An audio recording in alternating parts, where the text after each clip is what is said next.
The way we drive vehicles is changing and changing at a rapid rate. By the way, for over a century, we have driven cars fueled by petrol or diesel. But now, as the prices surge, their supply peak, and with the decline in its production inevitable, electric vehicles and hydrogen vehicles are increasingly becoming a new reality, a reality that even the world's biggest automobiles 50 years ago, hydrogen-powered cars were seen as the next big thing.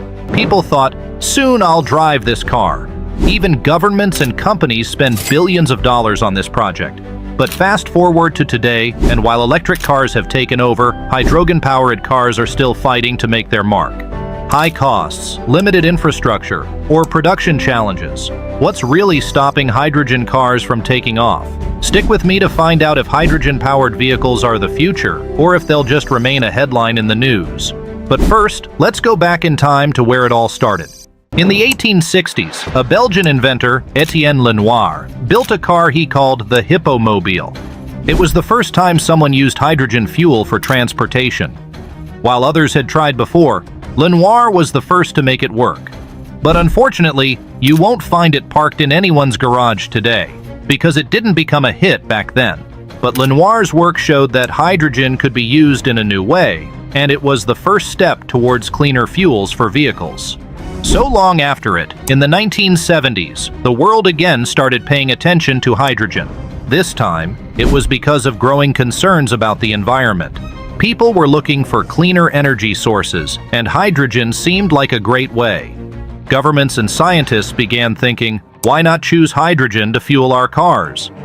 Even in the 1980s, the military got involved, testing hydrogen-powered vehicles for their own use. Automakers also began experimenting with hydrogen technology, hoping it could one day be part of the future of transportation. Everyone was too serious. However, this world is so unpredictable. Once the thing caught everyone's attention, now suddenly fading.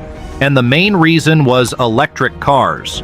Because in the 1990s, everyone was talking about eclectic cars. These cars are environmentally friendly and also don't use natural resources. So everyone thinking, it's best. But things started to change again in 2008 when the Japanese government began pushing for cleaner technology. This gave hydrogen a fresh boost. That time, Honda and Toyota thought, hey, let's make some hydrogen cars. And soon, Honda introduced its first hydrogen car, FCX Clarity. It could travel 366 miles on a full tank, but was only available in Japan and California. When Honda updated it in 2017, the range stayed the same, but it was still only offered in California. In 2015, Toyota also launched the Mirai, a hydrogen-powered car. At first, Mirai could go 300 miles on a tank.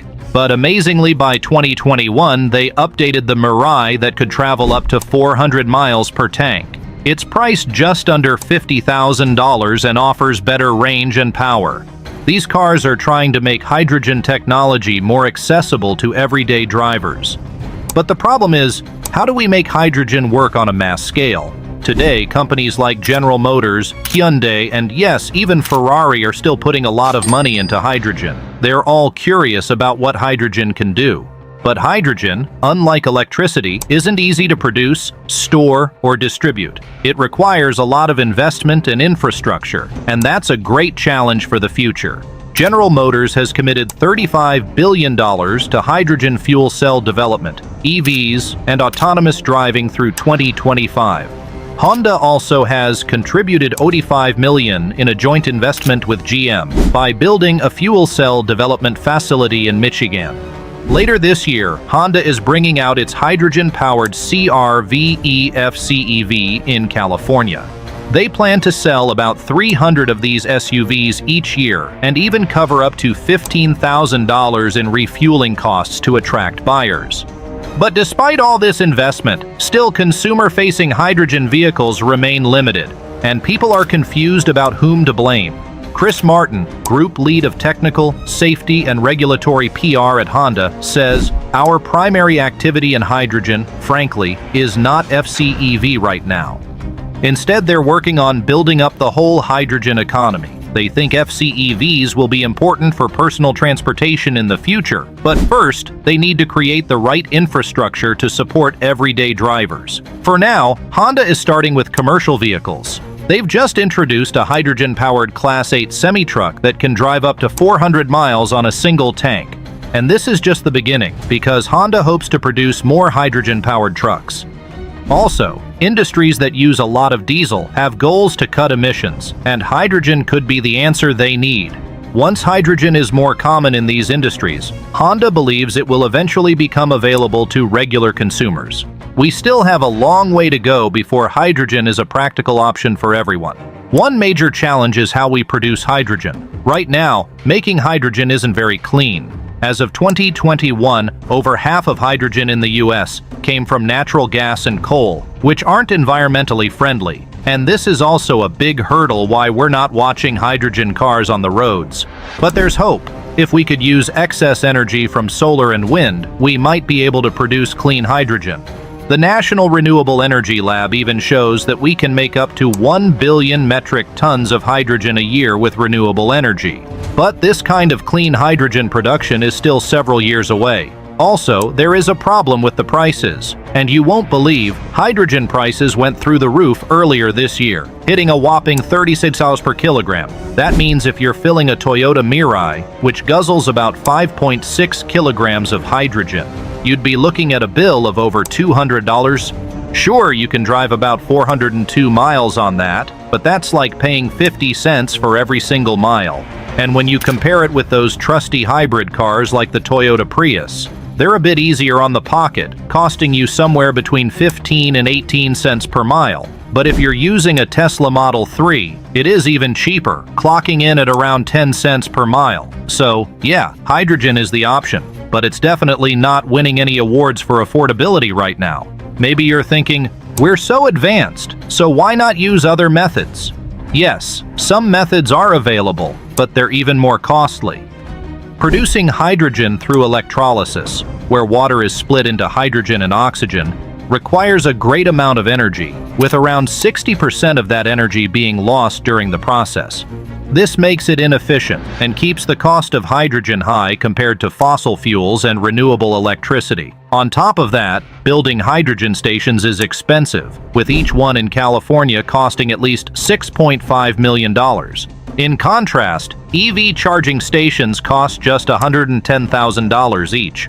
Currently, there are only 53 hydrogen stations in the US, 52 in California, and 1 in Hawaii. Even with these few stations, only 3,000 hydrogen cars were sold in the US in 2023. And safety is also the biggest problem that complicates the situation. Hydrogen is highly flammable and requires special safety measures. No doubt, Honda's fourth-generation fuel cell vehicles come with some pretty impressive safety upgrades. They've got strong corrosion-resistant tanks and are built with precise manufacturing techniques. But the real test is making sure these safety features actually hold up when you're out on the road. And the most dangerous thing is, when hydrogen is released into the atmosphere, it can actually add to climate change in an indirect way. It doesn't directly trap heat like carbon dioxide, but it increases the levels of other greenhouse gases like methane, ozone, and water vapor.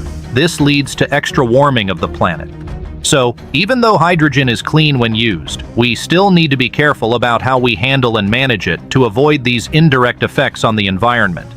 We've talked about the challenges, but yeah, we can't ignore the benefits. First up, refueling a hydrogen car takes only about 5 minutes, similar to filling up at a gas station, while electric cars can take much longer to charge. Plus, hydrogen cars emit only water vapor, which is great for the environment, and they generally handle extreme weather better than battery-powered vehicles. An amazing thing is, the government is backing hydrogen technology with a lot of investments. In March 2024, the Department of Energy put $750 million into 52 hydrogen projects through the Bipartisan Infrastructure Law. This funding aims to improve how hydrogen is produced, lower its costs, and support its use in various applications, from everyday cars to heavy-duty trucks and cargo ships. And also, hydrogen fuel cells are a really clean and efficient way to produce energy. The only byproducts are heat and water, so there's no pollution at all.